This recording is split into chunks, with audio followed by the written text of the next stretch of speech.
Turkey is heading to polls. The neck-to-neck electoral battle is taking the shape of a referendum on incumbent President Recep Tayyip Erdogan. Now, will he be able to achieve a third term in power? Or will the tall leader finally concede? We tell you more.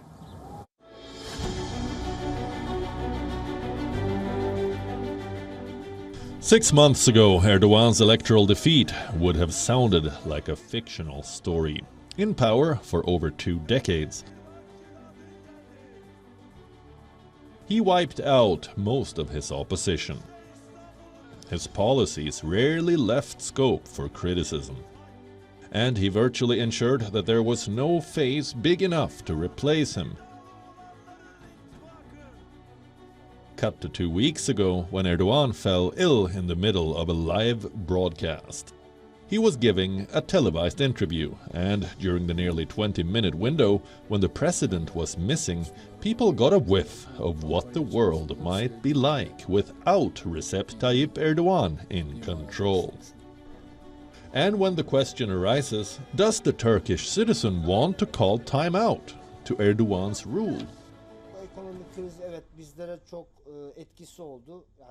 There has been one government for the last 20 years. The first 10 years were successful, but in the last 10 years he has veered off course. We can call it power poisoning. The economic crisis that has recently developed has affected us deeply, very, very much. Erdogan is seeking re-election in crucial polls on the 14th of May. On his side is a loyal fan base that says he transformed Turkey from a country with little international clout to a regional powerhouse at the crossroads of East and West.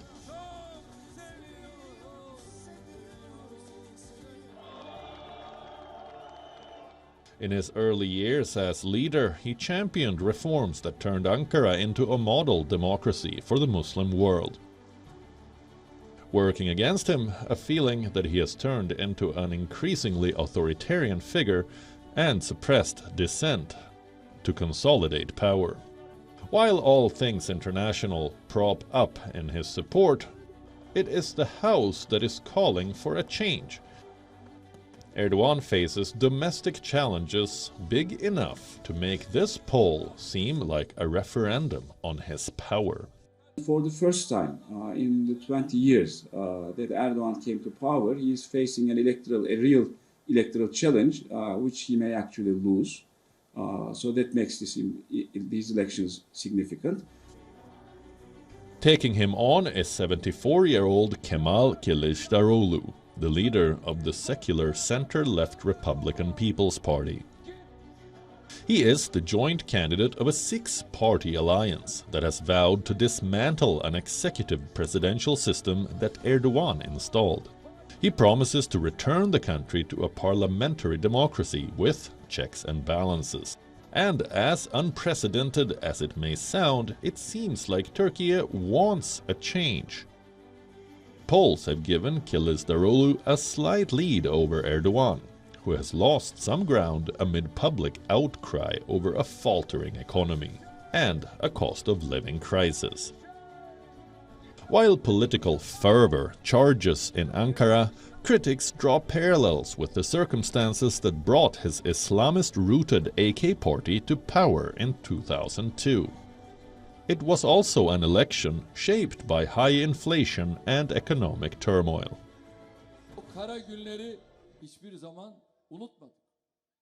We have never forgotten those dark days in prison.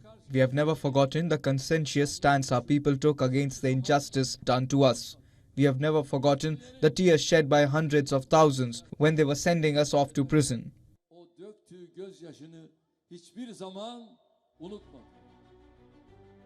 And Erdogan, an infamously passionate politician and campaigner, is not new to the high stakes. He is a leader who once served a prison sentence for reciting a religious poem.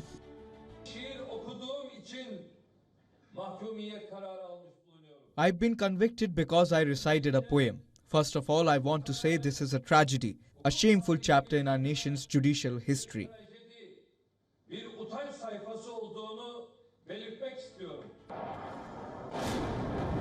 He survived an attempted military coup in 2016, when rogue soldiers attacked parliament and killed 250 people.